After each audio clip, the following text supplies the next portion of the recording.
al último sábado de la fiesta del mes del museo, en el que este año vamos a hablar del convento de San Francisco. El convento de San Francisco es quizás por una parte muy conocido, en tanto y en cuanto es el parador nacional, pero sin embargo, al quedar un poquito más arriba, en la calle Real, se nos queda un poco aislado. Yo le animo a todo el mundo a que vaya a verlo, porque no solamente es un edificio renacentista importante, sino que además alberga en su interior los restos de lo que fue uno de los 5 grandes palacios nazaríes que constituían la corte de la Alhambra. Ahora iremos desgranando este asunto. Mi nombre, para el que no me conozcáis, pues soy Francisco Serrano Espinosa, soy doctor en Historia del Arte de la Universidad de Granada. Y estamos, pues eso, en noviembre de 2018. Bien, lo que yo voy a hablar, a partir de la pieza del mes, que no la tenemos expuesta por sus enormes dimensiones, que eran unas puertas de cuarterones del siglo XVII,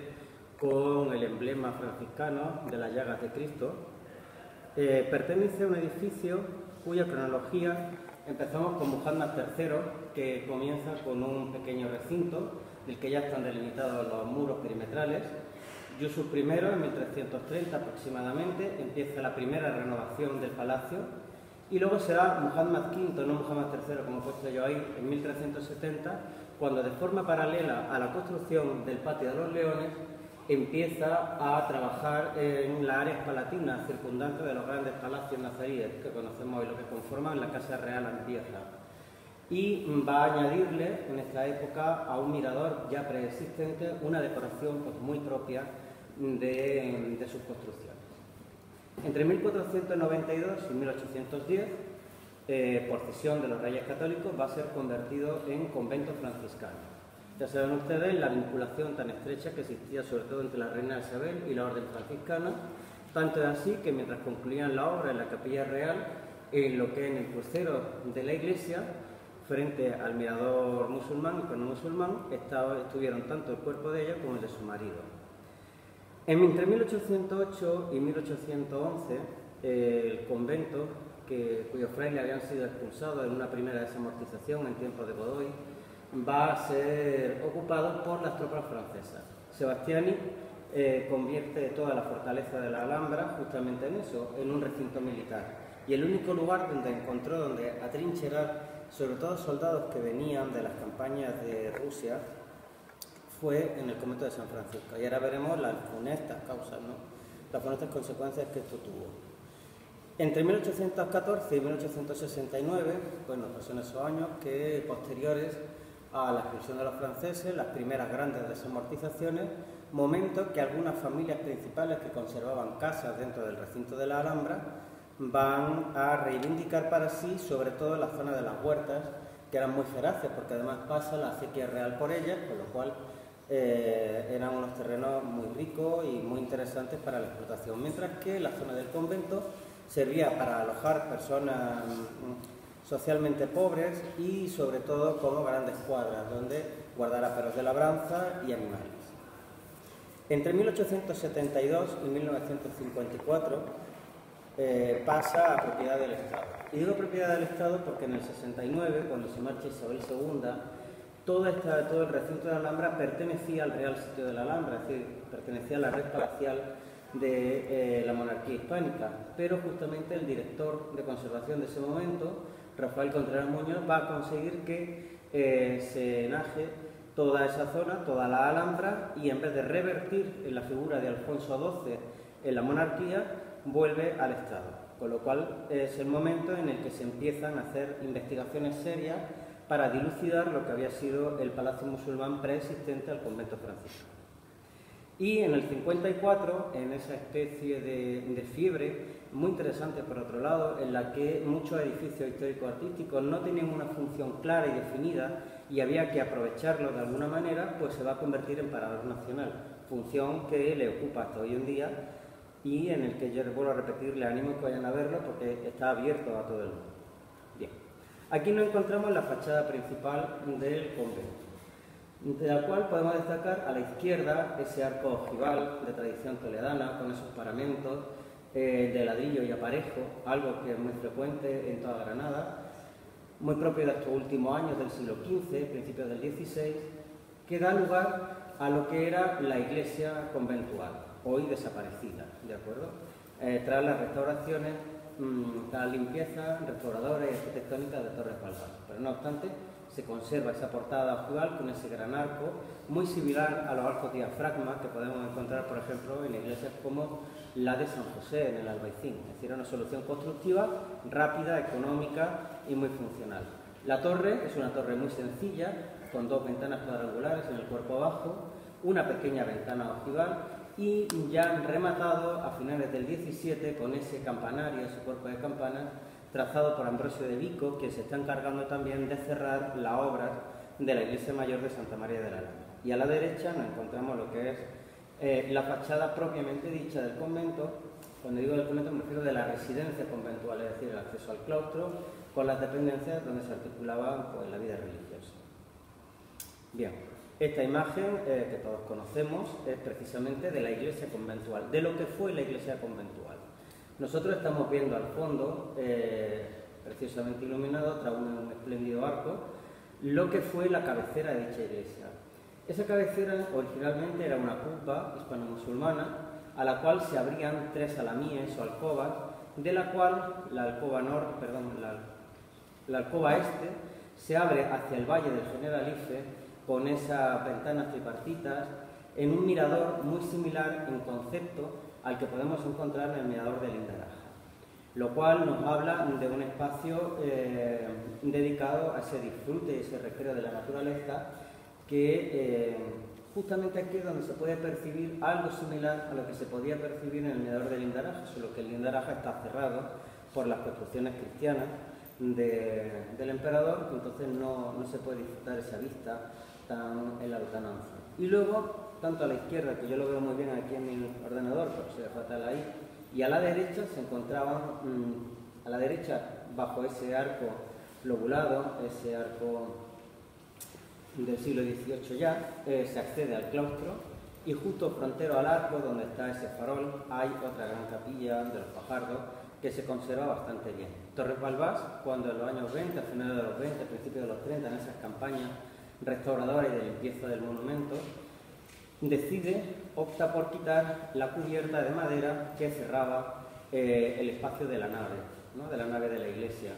Y de esa manera nos encontramos, bueno, pues, con un espacio abierto en el que sí tiene más sentido el mirador nazarí, que lógicamente no tendría ante sí, como mucho tendría un pequeño pórtico, pero tampoco se ha demostrado arqueológicamente que lo tuviese, pero no tenía cubierta ninguna por delante. La cubierta era la típica cubierta mudéjar de faldón a 3 aguas, seguramente tendría una armadura peinazada con sus piñas de mocárabes, algo muy sencillo y muy funcional, porque este convento se puso en marcha en un lapso muy breve de tiempo, 2 años, 2 años y medio, desde que se cede el espacio nazarí. Bien, este es el claustro, donde podemos encontrar estos arcos escarzanos, que aunque ya tienen en las claves algunas decoraciones propias del 18, sin embargo están en la onda de Ambrosio de Vico, de lo que se va a hacer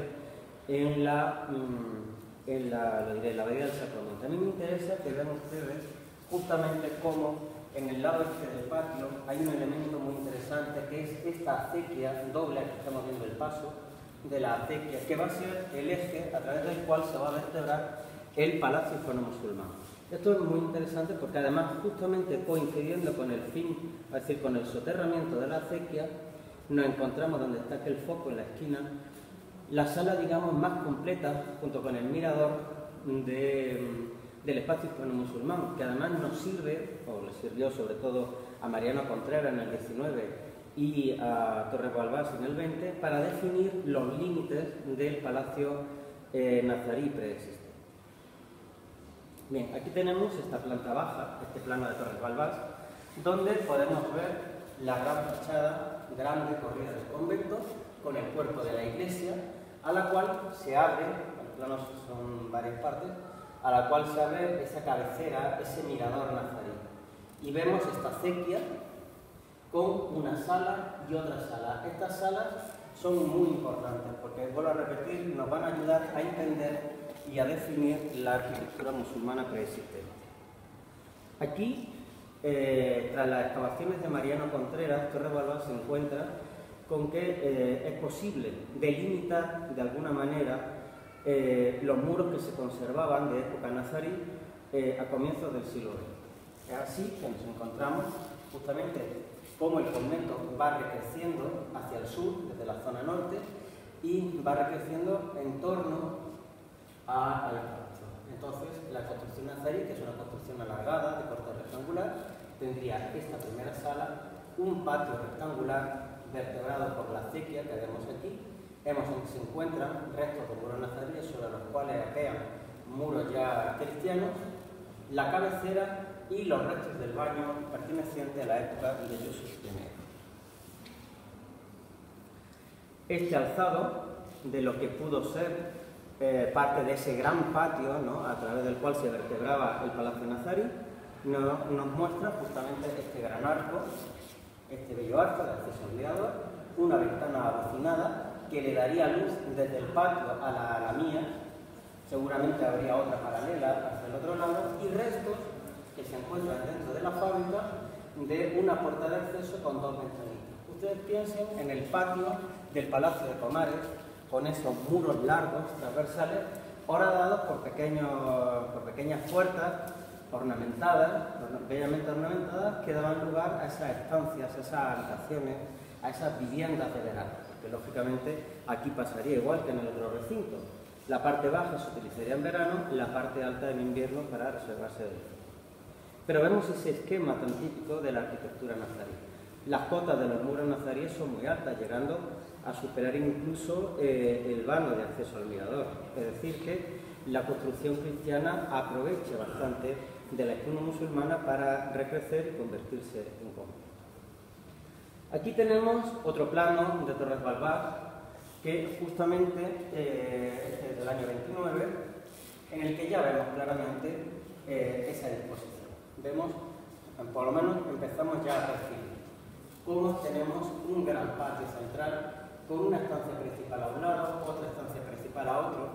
y un mirador que lo está, digamos, partiendo en dos. Es decir, yo entiendo, porque estamos viendo otro resto de muro nazarí, que lógicamente para conservar una cierta simetría, aunque el mirador estaba desplazado respecto al eje principal, que se prolongaba más. O sea, aquí seguramente nos encontraremos con un pórtico y otra sala que correspondería a este pórtico y otra sala trasera. Y ya por esta zona, que aquí no está señalado, están los pórticos. Esto es muy interesante porque estamos hablando de una vivienda hispano-musulmana muy cercana a la corte nazarí, que posee su propio baño. Es decir, no es habitual que las casas particulares posean su propio baño, a menos que estén o sean ocupadas por familias relevantes dentro de la jerarquía social nazarí. Por lo cual es muy posible que este palacio estuviese habitado en un principio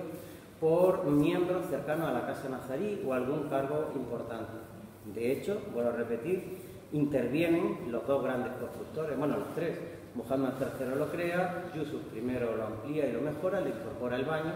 y Muhammad V, digamos, lo renueva, ¿no?, estilísticamente. Esta sería la reconstrucción de la planta. Vuelvo a repetir cómo el convento, no el monasterio, se articula hacia un lado de la antigua construcción. Y para entender este espacio simplemente nos tenemos que ir o bien al Palacio de Comares y pensar en el gran patio de la alberca, con los dos pórticos, el norte y el sur. Aquí estaría el Palacio de Carlos V, allí la gran torre de Comares, que está vertebrado por esta gran acequia que conforma un patio de crucero centrado por una fuente, sería una fuente que no sería muy diferente de esta gallonada que estamos viendo aquí, que marcaba el eje entre una de las viviendas de verano y el mirador y la pupa que se ha conservado hasta hoy en día. La sala es la que se conserva actualmente, y seguramente, al igual que en el Generalife, que es otro punto de referencia visual para que ustedes comprendan cómo eran, dos pórticos precedían estas salas principales o salas de aparato del palacio, quedando una segunda planta destinada sobre todo a vivienda. Lo interesante, vuelvo a repetir, es que posee tres elementos importantes, que que, vuelvo a repetir, lo vinculan a una arquitectura edilicia que va mucho más allá de las meras construcciones para la población corriente de la zona. Por un lado, la existencia de una alberca que se nutría con agua procedente de la acequia real, que surtía de sí mismo de agua la fuente, la acequia que va cruzando todo el patio y esta curva mirador en todo similar a la que podemos encontrar en el mirador de Lingaraje, que es un espacio central con 3 alanías, de las cuales la frontera se perfora a su vez con un mirador. Y luego nos encontramos con este baño. Este baño, además, que es un baño complicado, ¿no? Un baño muy interesante que, por sus estancias, nos permiten, este sería un pequeño patio que tendría el baño, por sus estancias nos permite vincularlo con los restos del baño que encontramos en la Alcazaba, es decir, porque además son de época relativamente similar. No digo decir contemporáneo, porque el de la Alcazaba es más primitivo que este, pero digamos que se pueden entender uno a partir del otro. Esta es la reconstrucción del patio principal que hace Antonio Orihuela, en el que podemos ver, bueno, como todas las reconstrucciones, pues lógicamente está sujeta a un revisionismo que la ajuste más a la realidad arqueológica del patio. Nos encontramos con estos muros altos en los que se abren estas puertas que darían lugar a esas viviendas bajas. Aquí Antonio Orihuela no coloca esa segunda planta que se sabe que existió por los restos que aparecen en el muro sur del patio y, por supuesto, en el momento en el que se hace esta reconstrucción, que no deja de ser muy interesante y muy atractiva porque realmente nos acerca a la realidad del patio, coloca estos jardines bajos, porque durante mucho tiempo se creyó que el patio de crucero del Villar Alsair o Jardín Feliz, es decir, el patio de los Leones, tenía 4 cuarteles bajos, al igual que los palacios de los Reales Alcázares, de manera que el visitante andaba por arriba y veía la vegetación. Esto no se ha encontrado en el Palacio de los Leones y probablemente tampoco existía aquí. Esto es más una característica residual del arte califal y omeya que sí aparece en Sevilla, pero sin embargo que en Granada prácticamente desaparece. Bien, lógicamente pues tendría su zócalo de azulejo, aquí el apuesto a los azulejos del pórtico norte de Comares, y sobre todo vemos cómo la fuente va vertebrando, a modo de crucero, el acceso al mirador. Ese mirador que seguramente tendría esas celosías polícromas tan bonitas como la de la armadura de Lingaraje y que permitían pues, disfrutar de esas vistas prolongadas hacia el valle del Generalife con la vista al fondo del propio Generalife, tal y como se ve hoy en día. Bien, lo que es muy interesante, por lo menos para mí, como historiador del arte, es cómo en el palacio se han encontrado restos de yesería que permiten conectar estas construcciones y sus decoraciones, sobre todo, con diversos periodos del arte nacional. Aquí estamos viendo, no sé si, yo es que lo veo muy claramente, estos círculos que a su vez tienen otros círculos concéntricos que van formando estas ruedas que parece que están girando continuamente, todas ellas talladas en yeso directamente sobre el lema nazarí, el lema dinástico nazarí, que nos están retrotrayendo directamente a las decoraciones de la sala de la barca. Es decir, estas ruedas que estaban bellamente policromadas hasta el siglo XIX, que ardió la sala de la barca, son muy similares la una a la otra y también recuerdan algunos esquemas compositivos de época de Jesús I que aparecen en el propio Salón de Comares. Estas me gustan a mí, personalmente siempre me han gustado muchísimo. La parte alta es más antigua que la parte baja, decorativamente hablando, y además resulta interesante ver cómo los paños hablan de dos momentos decorativos distintos, este posterior. Pero, sin embargo, aquí estamos viendo estas estrellas, esta especie de esvásticas, con estas tiras tan finas,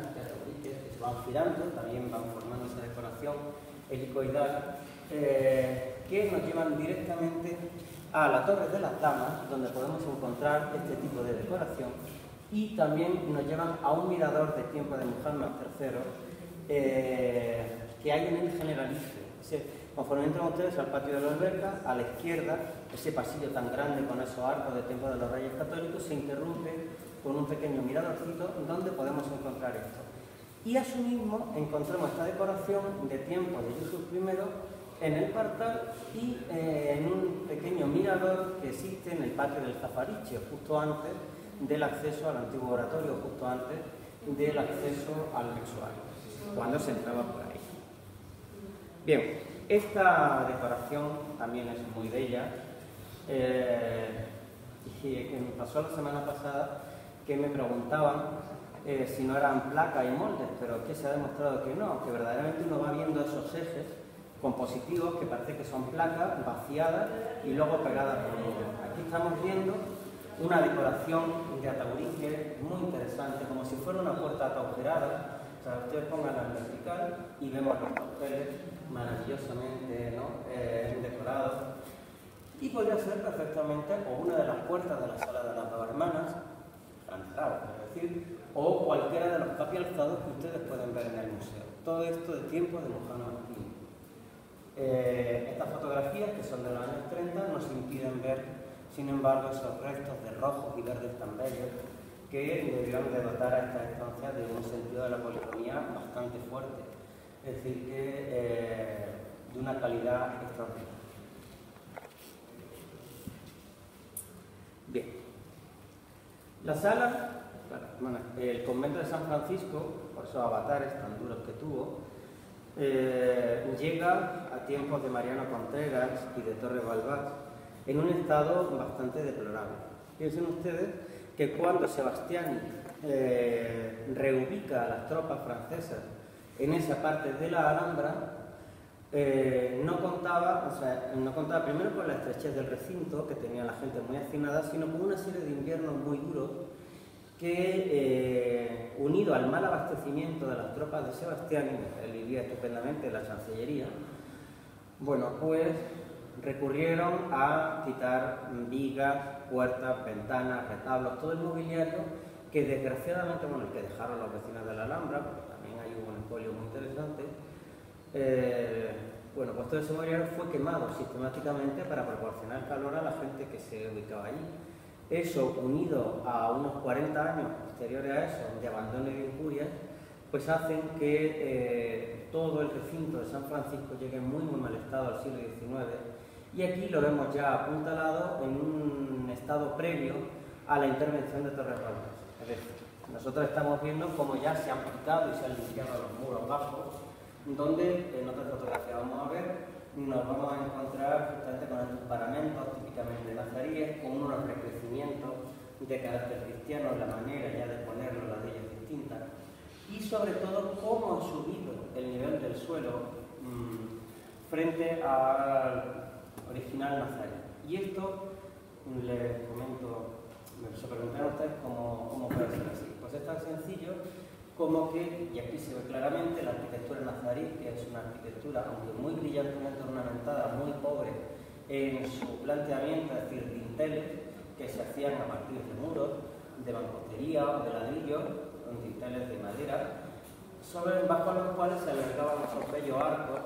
que son característicos de la arquitectura nazarí, pero que sin embargo no tienen la función constructiva que pueda tener, por ejemplo, el arco de la puerta que tenemos aquí. Y nos encontramos justamente con estas 4 ventanitas sobre ese arco que también proporcionaban luz desde un pórtico que debió de anteceder a esta sala a la sala propiamente dicha, sumiéndola en esa penumbra tan bella, ¿no?, tamizada por la celosía de yeso y cristal. Bien, aquí vemos algunas de estas decoraciones de tiempo de Juan V, que luego Torres Balbás va a ir recuperando sistemáticamente. Él no las reconstruye, pero sí que es verdad que las pone en valor. Bien, esta misma sala, cuya puerta de acceso hemos visto antes de forma frontal, longitudinalmente estamos viendo justamente un paramento con chaflán típicamente nazarí, en el que se esbozaban, aunque estaba muy ubicado, unos restos de mocárabes de mampostería. Fue, pues, como es natural, en tiempos cristianos, reutilizada y adaptada a las necesidades conventuales. ¿Qué hacen en este momento? Pues colocan una serie de mechinales, cuyo hueco estamos viendo aquí, que permiten la construcción de un forjado sobre el cual elevar otra planta en la que se ubicaban parte de los dormitorios del noviciado del convento de San Francisco. Y luego tiran sobre una de las paredes, pues, típica reja del siglo XVII, y ese suelo de barro y alambrilla, pues también típicamente cristiano. Pero lo que estamos viendo es precisamente esta sala nazarí de tiempo de Mohamed III, que pertenecía a la construcción primitiva, y que Torres Balbás está limpiando y preparando para su adecuación y aquí tenemos la sala, una vez ya intervenida por Torres Balbás, quien decide conservar la altura cristiana, la altura franciscana del pavimento, colocando esta solería de corte mudéjar y poniendo en valor todas las decoraciones de yeso tallado. Vemos al fondo de la sala cómo él ha respetado justamente este paso que va comunicando las diversas alas del claustro, este paso alto, de corte renacentista, que además justamente las zapatas que lo sostienen y los balaustres de la baranda son precisamente del siglo XVI, y como aún, y esto ahora lo vamos a ver más tarde, no se ha resuelto el tema de la solución estética de los zócalos de azulejo, que se sabe que existían, pero no se conservaban restos, salvo los que se van a ir encontrando en los años 20, las campañas del 22 al 24, en los barrios. Esto es muy interesante porque ahora vamos a ver cómo Torres Balbás va a proceder para esto. Bien, esta fotografía, que después la vamos a repetir, nos está mostrando otra área del antiguo palacio musulmán, que es la cabecera de la iglesia cristiana, es decir, esa adaptación del mirador nazarí a un testero de iglesia. Lógicamente, la planta en la que vemos una cupa, que a su vez tiene tres alamíes, digamos que facilitaba por su similitud la construcción de una gran nave de cajón y la adaptación a una iglesia de planta de cruz latina. O sea, es que una de las alamías, la de la derecha, se perfora y se abre para colocar una pequeña sacristía de frailes, mientras que en la otra se sabe que existían altares donde otros frailes celebraban misas, frailes ordenados. Y claro, lógicamente, lo que eran ventanas, lo que daba luz y sentido a la cupa, se cierra para colocar la mesa de altar, para colocar el presbiterio. Entonces, lógicamente, pues alguna tabla, algún lienzo, con alguna escultura, pues centraría esa vida religiosa, esa vida de piedad de los frailes franciscanos en el convento de la Alhambra. Y aprovecho para decir que precisamente la importancia de la orden franciscana es tal en la ciudad de Granada que existían dos fundaciones. Estaba San Francisco de la Alhambra, aquí, y abajo, en la zona de Capitanía, es decir, al comienzo de la calle San Matías, frente por frente del Carmen Calzado, estaba San Francisco Casa Grande. Se llamaba Casa Grande por dos motivos. Primero, para diferenciarlo de San Francisco de la Alhambra, por su tamaño y porque el noviciado se encontraba reubicado en la parte baja. Se sabe que hasta el siglo XVIII normalmente en San Francisco de la Alhambra solían estar los frailes de mayor edad, que, digamos, culminaban así de alguna forma pues su vida, ¿no? Su vida religiosa, pues poco antes de la muerte. Es decir, era como una especie de retiro para personas. Bien, lo interesante también de esta fotografía es que estamos viendo por las luces que muestra una fotografía del 19, estamos viendo cómo la iglesia aún conserva la techumbre. Es decir, es legítimo pensar que durante la ocupación francesa o durante los años centrales del 19 la pudo haber perdido por los azares de la historia, pero no, la techumbre se conservaba y fue Torres Balbás quien, buscando la limpieza y la definición del espacio nazarí, la elimina para no entorpecer justamente la lectura del primer módulo. Aquí ya Torres Balbás, vemos aquí la cabecera totalmente opaca, totalmente oscura. Aquí Torres Balbás ha empezado ya a picar el testero norte, a la derecha y a la izquierda estaría la alamía, y vemos como incluso están rotas la gran bóveda de Mocárabes que centra todo el espacio central, el espacio de la cupa, y podemos ver esas vigas, esas pequeñas vigas, esos tirantes, que la iban sosteniendo por la parte superior. Algo muy similar a lo que sucede, pues, por ejemplo, en Dos Hermanas o en Navalcerrás, que justo sobre esas cúpulas tan bellas de Mocárabes aparecen estos tirantes que sirven para sostener esa frágil arquitectura de yeso. Bueno, pues él ya ha empezado a limpiar, ha empezado a encontrar inscripciones, restos decorativos y empieza a ver, tras esta argamasa que estamos viendo aquí, empieza a ver el arranque de las ventanas tripartitas que formaban el mirador, que habían sido cerradas. Esto que aquí suena un poco confuso porque la fotografía no es muy clara, sin embargo me figuro que a pie de obra debía de ser claramente perceptible, porque la colocación del material de relleno para cerrar los vanos iba de alguna manera también redirigiendo la obra interventiva del arquitecto.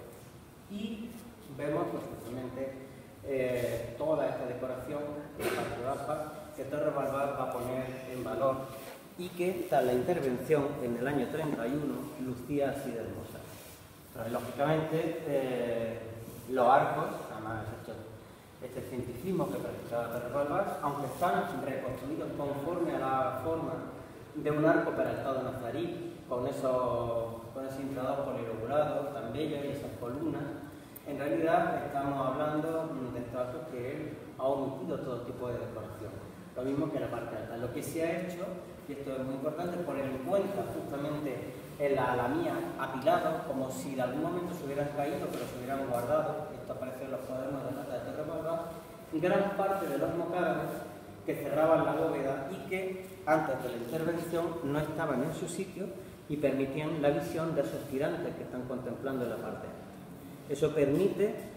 hacer la reconstrucción exacta y completa a partir de los restos que quedaban, repito, almacenados en una de las alamías de la copa. Bien, esta otra foto también es muy interesante. ¿Por qué? Porque a Torres Balbás esta foto está tomada desde una de las alamías. O sea, ustedes piensen en una planta de cruz latina, el gran espacio central de la cupa. Aquí ya se ha eliminado la cubierta, fíjense la luz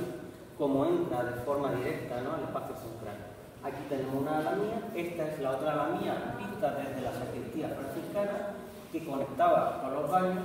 y aquí justamente esta jamba lo que está es limitando el acceso al mirador. Todo esto antes de la reconstrucción. Torres Balbás tiene que poner grandes tirantes porque se desplomaba, directamente se desplomaba y la cúpula de mocárabes amenazaba con caerse al suelo y fragmentarse en miles de pedazos. Y hubo que hacer una intervención pues, muy rápida, muy rápida. Es verdad que gracias a Mariano Contreras y a Manuel Gómez Moreno, que son los primeros que empiezan a trabajar en este recinto, que lo bautizan con el nombre además del Palacio de los Infantes, bueno, pues se ha podido conservar, digamos, los restos suficientes como para que Torres Balbás, con más dinero, más recursos y otras capacidades, ya propias de principios del siglo XX, pudiera proceder a la reconstrucción que hoy, a la limpieza, a la consolidación y a la reconstrucción que hoy podemos ver. Bien, aquí vemos otra fase de la obra, donde perfectamente se percibe por la fuerte luz que ya no existe la cubierta de la nave, ya se han arreglado los mocárabes de la cubierta, estamos viendo el mirador totalmente apuntalado, donde ya se han empezado a abrir esas ventanas superiores. Todavía no se había abierto la parte baja, pero sí. Y la alamía lateral, de la cual una de ellas vemos unas ventanas cerradas que le darían también luz en época nazarí. Y sobre todo vemos el gran entrador de ese bellísimo arco que da acceso al conjunto, ¿no?, a esa cuba musulmana tan hermosa. Bien, ese arco, que es el que estamos viendo aquí, en donde podemos ver, estamos viendo esta imagen, podemos contemplar justamente el desarrollo de esa cubierta a tres aguas, ¿no?, con ese faldón recto, de carácter mudéjar, que justamente englobaría lo que es el presbiterio de la iglesia franciscana, donde encontramos los mocárabes bajo los cuales descansaban los cuerpos de los reyes católicos, las dos alamías, junto con la tercera que conforma el mirador, y esta era la que estaba rota para convertirla, con unas estancias del baño, para convertirla en la sacristía de frailes, en la sacristía de sacerdotes del convento franciscano. A mí me gusta reseñar, cuando llevo esta fotografía, y he insistido mucho estas últimas semanas cuando hemos hablado de ella, de cómo Muhammad V es un gran conocedor de la arquitectura hispano-musulmana. Y no solamente eso, sino que También podemos ver cómo en la propia arquitectura, y yo siempre digo que la historia del arte no son hechos aislados que aparecen de forma espontánea en un momento u otro,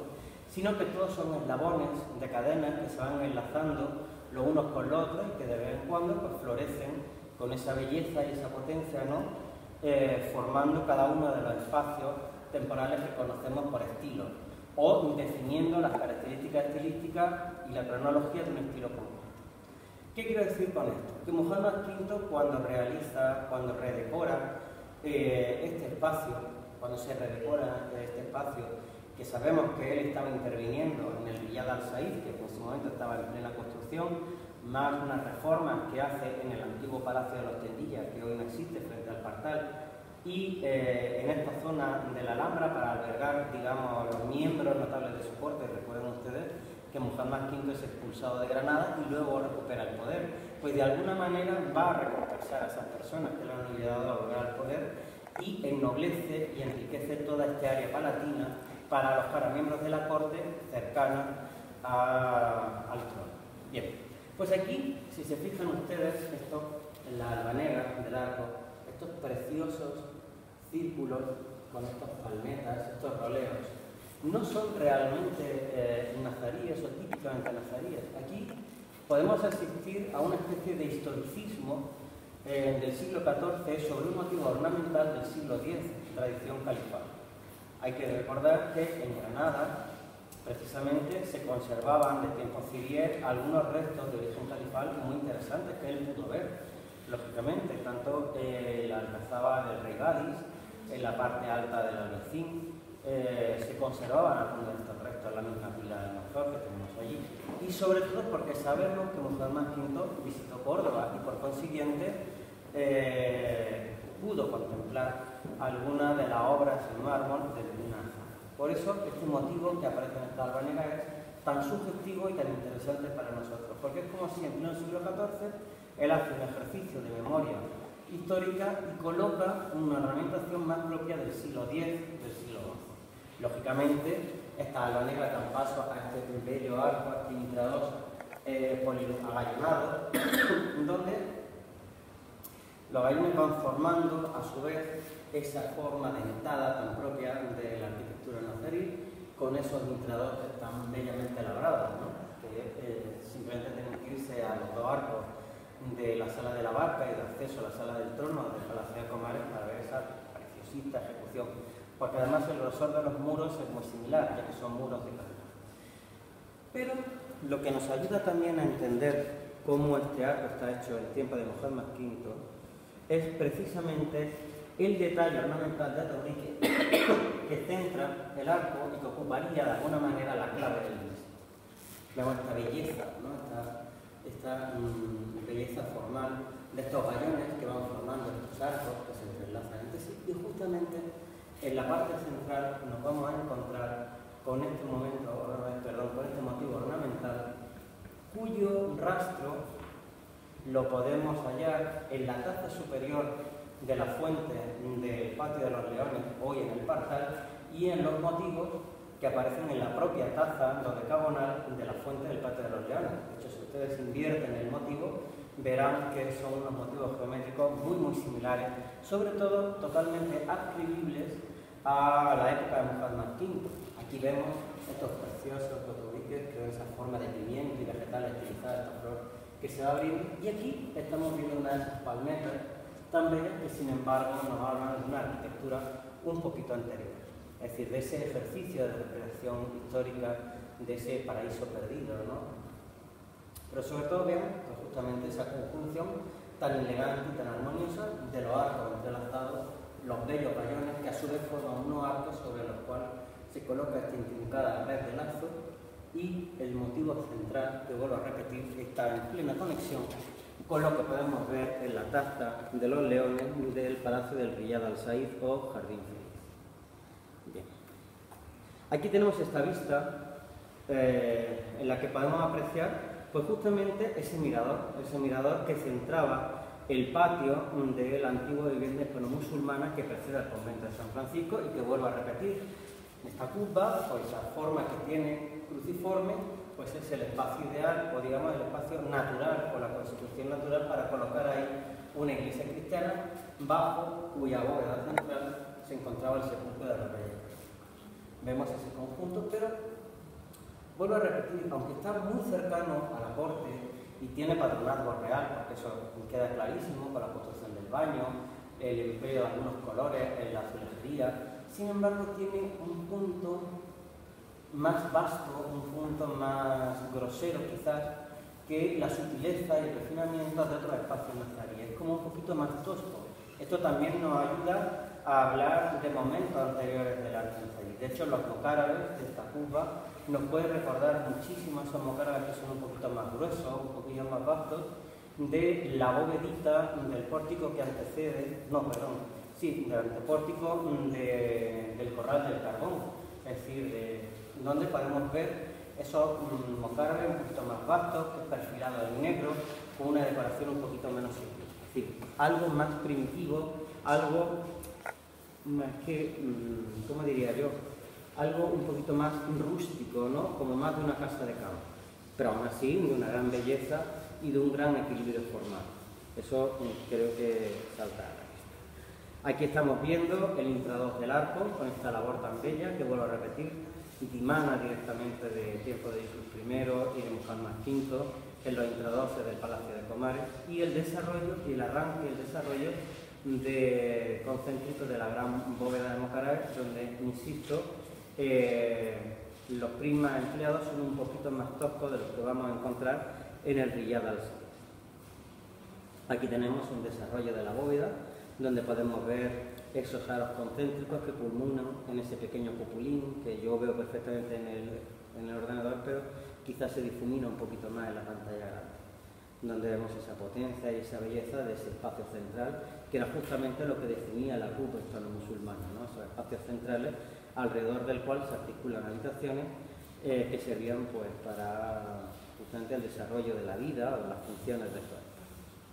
Bien, antes les comenté que Torres Balbás no tenía muy claro qué solución estética darle a los zócalos de azulejos de la sala nazarí conservada en el convento de San Francisco, pero mira por dónde aparecen en las excavaciones de los baños, justamente desde el Al Maslach, es decir, la sala de los masajes, aparecen estos zócalos de azulejos con esas formas cruciformes en el que va detallando los colores verde, blanco y negro que van dándole el ritmo, ¿no?, a la composición, cuyos originales que estamos viendo aquí y que Torres Balbás extrae del baño y va a colocar en esta sala. Estos azulejos, que en principio son nazaríes, recuerdan también mucho a unos azulejos mudéjares que podemos encontrar en algunas salas del Baño Real de Comares y cuya ejecución estuvo asociado a una mujer ceramista, de las pocas que hay documentadas, de principios del siglo XVI. Con lo cual vemos cómo estos motivos van evolucionando a lo largo del tiempo y se van repitiendo continuamente, sobre todo creando este efecto cromático tan bello en el que el color se alterna con la reserva de barniz y va provocando ese efecto de opaco y brillo para crear ese ritmo continuo de cruces que se van uniendo una a otra. Y vuelvo a repetir, estos proceden del baño y van a ser recolocados en esta sala por Torres Balbás, que además de esta manera conseguía no solamente darle un fin práctico, sino una mejor conservación. Otro ejemplar que aparece y que tenemos aquí expuesto en el museo, yo les recomiendo que vayan a verlo, al final de la sala, son esas inscripciones cúficas de alicatado. Es decir, nosotros estamos viendo las letras cúficas que han sido recortadas en una placa de cerámica esmaltada negra y embutidas a su vez sobre otras cerámicas blancas. Y la de la izquierda está hablando de la palabra prosperidad y la de la derecha continua, prosperidad continua. Esto debió de ser un friso que circundaba la gran sala del reposo de los baños de tiempo de Yusuf I, cuya caligrafía es claramente reconocible, es decir, esta caligrafía cúfica, y que además el hecho de que esté ejecutada en negro sobre blanco, que se llama eso, nos habla también de un espacio de patronato regio, que era quienes solían usar estos pigmentos, dado lo difícil que era conseguir un negro que se pudiera vidriar y por consiguiente tuviera esa calidad esa calidad indeleble, ¿no?, que tienen, pues podemos encontrar en esas caligrafías tan bellas de las jambas, del arco, del mirador de Lindaraja, por poner un ejemplo. Aunque aquí estamos viendo, repito, inscripciones cúficas propias de tiempos de Jesús I. Es decir, también nos van ayudando estos testigos, estas piedras miliares que aparecen en la excavación y en el recinto a ir fechando e ir contemporaneizando las diversas etapas de este palacio nazarí preexistente al convento de San Francisco. A partir del siglo XVI, ¿qué es lo que se hace? Pues lo que era el gran patio nazarí que articulaba ese patio que vemos aquí, se rompe, ese muro se rompe, las estancias ya pierden esos pórticos, vemos todavía aquí la acequia es muy importante para la vida del convento, primero porque ayuda a regar la huerta y también ayudaba para la salubridad y limpieza dentro del mismo recinto conventual. Aunque todos sabemos que a partir del siglo XVI y hasta el XIX la higiene cristiana era un poco discutible, pero bueno. Y vemos cómo se ha roto, el muro se ha cortado, el patio se le ha suprimido una de las salas y cómo se incorpora este mirador como cabecera al espacio de la iglesia. Aquí todavía tenemos el desarrollo de la capilla de los Fajardos y el gran arco de acceso que hemos visto antes al claustro. Y a partir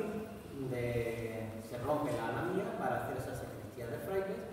y todo el convento va a crecer hacia la zona sur. Es decir, se alarga con el cuerpo de la iglesia, digamos, va a ser el eje a partir del cual se va cerrando el claustro y se van articulando las diversas estancias conventuales. Con lo cual va desapareciendo progresivamente en lo que es el aspecto nazarí y se va convirtiendo y adaptando todo ese espacio a los oficios. Esta sería la otra parte del plano, donde vemos, repito, el muro se rompe para recrecer y nos encontramos que a partir de otro muro perimetral se utiliza para construir lo que era el antiguo refectorio y ya luego la caja de las escaleras que comunica la planta baja con la planta alta, con las celdas donde se encontraban los frailes. Aquí tenemos la foto que presenta Torres Balbás en la Oficina de Patrimonio en Madrid cuando termina sus intervenciones en el convento de San Francisco. Él ya ha limpiado de aditamento y ha dejado perfectamente definida la torre de la iglesia, ha iluminado la cubierta del templo, sigue conservando tanto el arco como la puerta de acceso del compás y sobre todo la gran fachada de las estancias conventuales que más parece una casa castellana del siglo XVI, que además era lógico, ¿no?, con ese pequeño torreoncito que servía de palomar, de tendedero, a través del cual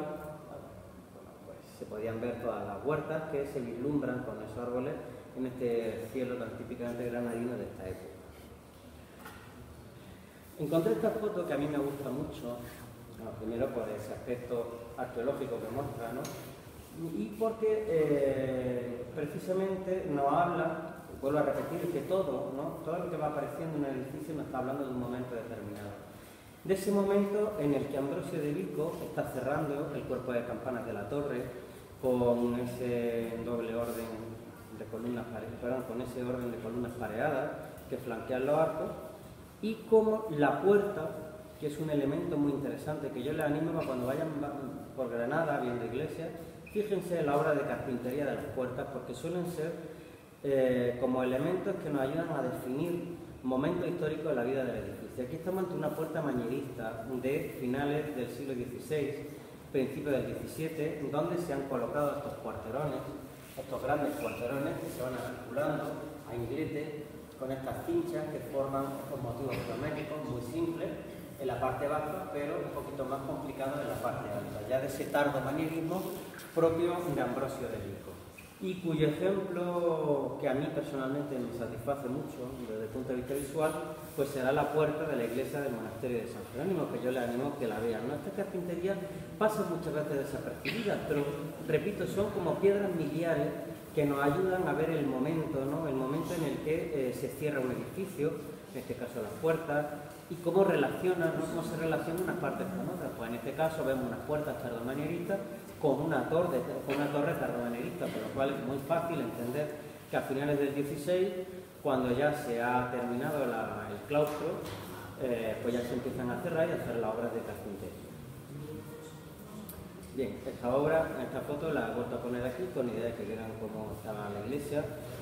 cerrada y adaptada al culto cristiano, aunque bueno, aquí está claramente en un momento pues realmente deleznable. Este es el alzado que hace Torres Balbás, que es muy interesante porque hay un pequeño cambio. Si ven ustedes el palomar, él en un principio no lo había colocado. Lo que estamos viendo en la parte alta es el desarrollo de la caja de la escalera del convento, donde se inserta una puerta rectangular muy característica del tardío renacimiento español granadino, con esas techumbres, esas pequeñas buhardillas que van marcando el ritmo, como en la casa de don Francisco de los Cobos, en Úbeda, y que tiene una gran similitud con la fachada del Palacio de los Córdoba, que es otra de las grandes edificaciones que es de la Granada del siglo XVI. Como él va buscando también otros referentes y a partir de lo que había presenta este alzado que realmente es una reconstrucción arqueológica de lo que podíamos encontrar. Pero, ¿por qué? Porque el monasterio estaba tal que sí. Perdón, el monasterio, el convento. La manera de decir monasterio, pues eso es San Jerónimo. Bien, el convento estaba en ese estado realmente deplorable, donde una de las crujías prácticamente había desaparecido, donde la maleza ocupaba todo el cuartel central y donde incluso, no sé si ustedes la ven, pero vamos, aquí tenemos una gallina que va acampando por sus respetos. Claro, lógicamente un edificio que no está habitado, sometido a la incuria y a las inclemencias del tiempo, pues termina por caerse. Las casas cerradas, ¿por dónde empiezan a arruinarse? Pues por los tejados. Y además, desgraciadamente, vemos como gran parte, bueno, toda esta crujía que ha desaparecido, o sea, toda esta obra de mampostería y de cantería. La parte baja sí es de cantería, la parte alta era de mampostería revestida de estuco, pues se ha perdido por completo. Es decir, que primero Mariano Contreras y luego más tarde Torres Balbás se encuentran en una situación de alarmante ruina. Entonces, que por otra parte también les vino bien, porque eso les permite poder excavar de una manera mucho más libre, mucho más amplia, con mayor comodidad, sin tener esos impedimentos muchas veces del edificio contemporáneo, del edificio actual. Es decir, ellos podían meter mano casi por donde les parecía oportuno, ya que los restos estaban tan mermados que si se sufría un poco de deterioro no importaba tampoco demasiado, ¿no? Era más fácil incluso acceder a las cotas de los muros nazaríes, pues desde esta situación a desde una situación mucho más completa. Aquí estamos viendo otra de las vistas del convento en el que la crujía, como hemos visto antes, totalmente desaparecida, la esquina que coincide con la caja de la escalera, pues todo lo que son los forjados y las techumbres están en un estado de completa ruina. Ahí vemos el arranque de un arco donde falta la columna y se ha tenido que poner un puntal para que no se desplome este ala. Todos los ladrillos están levantados, los arcos diafragma de las esquinas, pues el de aquí ha desaparecido, el del fondo lo vemos allí en la penumbra, y como toda la techumbre de forma sistemática se está desplomando en ese efecto dominó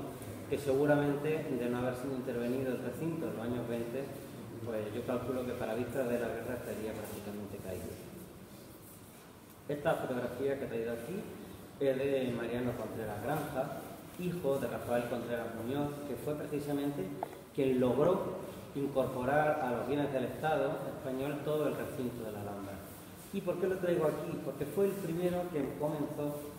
a realizar excavaciones arqueológicas de forma sistemática en todo el recinto de la Alhambra, porque él, que era arquitecto, sí le interesaba muchísimo comprender el edificio, intentar dilucidar dentro de lo posible su devenir histórico, es decir, lo que luego Torres Balbás, dentro de unas campañas mucho más potentes, con muchísimos más recursos, una persona que además estaba auspiciada por el Estado, algo que Mariano ya estaba, digamos, en el momento de declive, porque él era heredero forzoso de una tradición que ya pesaba, ¿no?, en el monumento. Bueno, pues no, pero fue el primero que empieza a hacer esta excavación arqueológica y el primero que trabaja en San Francisco en las campañas de 1890-94 para intentar dilucidar qué construcciones musulmanas había allí y que precedieron al convento franciscano, cuyos restos más visibles, vuelvo a repetir, eran los que se contemplaban en la cabecera de la iglesia. Aquí vemos ya el claustro totalmente reparado en la fase final de obras, donde podemos ver esa crujía que no existía, pero que ya se ha reconstruido, al fondo de la cual están algo muy característico de los conventos, ¿no? Estos círculos, estos cuadrados, iban marcando, aparte de los ritmos arquitectónicos de la parte de atrás del claustro, iban enmarcando escenas religiosas de la vida de la Orden, de San Francisco, de la Virgen, del Señor, es decir, esos programas iconográficos, ¿no?, que enriquecían visualmente el conjunto y que hoy pues quizás no nos podemos ni siquiera figurar, ¿no? Pero sí que es verdad que la mayoría de estos patios durante su época conventual estaban adornados profusamente con hornacinas, con esculturas, con pinturas y sobre todo con pequeños altares en los cuales se celebraba misa, porque muchas veces era tal el número de franciscanos ordenados sacerdotes que no podían celebrarse misas simultáneas, porque se iban rotando a lo largo del día en pequeños espacios habilitados para ello. Esta fotografía, con mucho más luz de la que he enseñado antes, que fue la que presenta la Torre Balbás, con la reconstrucción de la sala nazarí de la antigua construcción de Muhammad III, con esa solería de tipo morisca, los 4 arcos, y la puesta en valor de la yesería en concordancia con los balaustres franciscanos que nos hablan de esa línea espaciotemporal que fue definiendo el mundo. Tenemos aquí esta otra visión de la iglesia, ya despojada de toda la carpintería mudéjar, el arco aballonado que da paso al claustro y ese mirador al fondo con una luz que nos permite apreciar la belleza del arco y la fuerza de la cuba, ¿no?, la potencia arquitectónica de la cuba centrada por esa obra de mocárabe, al fondo del cual se encuentra ese mirador pues tan agradable, ¿no?, tan deleitoso, que seguramente centró la vida social del palacio en época iconoclasta. Esto aquí no se ve, porque esto es terrible, pero la transcripción que hace Torres Balbás de la lápida que existía, decía: la reina Isabel la Católica estuvo aquí sepultada desde 1504, su esposo el rey don Fernando desde 1516, trasladándose sus restos a la Capilla Real en 1521. Esta losa, que es una losa del siglo XVI, la transcripción es una letra romana sin mayor interés realmente, salvo el meramente descriptivo de lo que hubo ahí. Y con esto terminamos. Muchísimas gracias por asistir. ¿Tienen alguna pregunta? ¿Les ha ayudado? ¿Les ha quedado claro?